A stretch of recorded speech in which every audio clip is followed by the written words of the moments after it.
So what happens is we create a tapestry.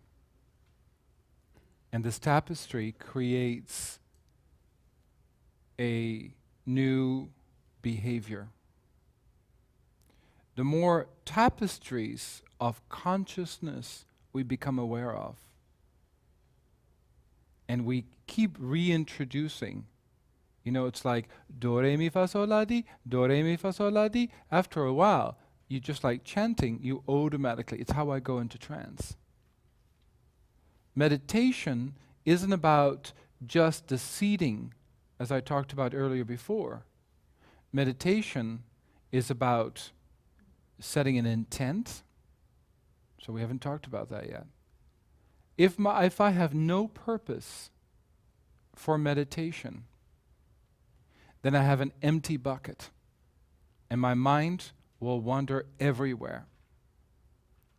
So, if I sit down and seat myself for meditation, and the intent and the purpose of my meditation doesn't exist, I have an ordinary experience.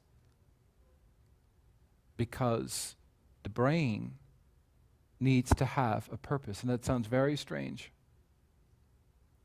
If my purpose is to see and experience the reflection of the inner self, if my intent is to experience silence, to experience that grace, and I put that intent out, with other words, if you don't know where you're driving, will the car actually go anywhere? Will you just go in circles?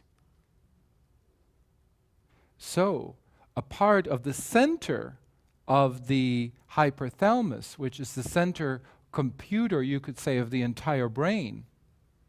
So we have all these neural pathways that associate with other neural pathways. So meditation is about grace. It's about becoming aware of all these subtle tapestries of consciousness. It creates, so it's like saying love equals intimacy, or love equals being abandoned, or being hurt and not being understood.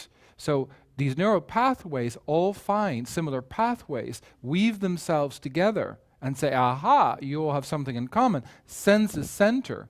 So when we talked about the brain and all the lobes, all these things collectively come together to create these neural pathways, and they collectively all send messages to say, hey, do you belong with me? Hey, do you belong a part of my group? And so that's how these neural pathways come together. They then send a signal to the center of the brain, and the hypothalamus sends this chemical reaction. Well, the hypothalamus is also there to create liberation. So when you watch movies, there's a great movie called What the Bleep and all these movies. These are really great, but they don't really talk about, can we actually liberate? Can we actually reposition ourselves, recreate the fabric of grace, moments of awareness, moments of gratitude, moments of respect, moments of entering into our seat where we sit and meditate? And can we have a purpose? Because if I don't have a purpose, where am I going?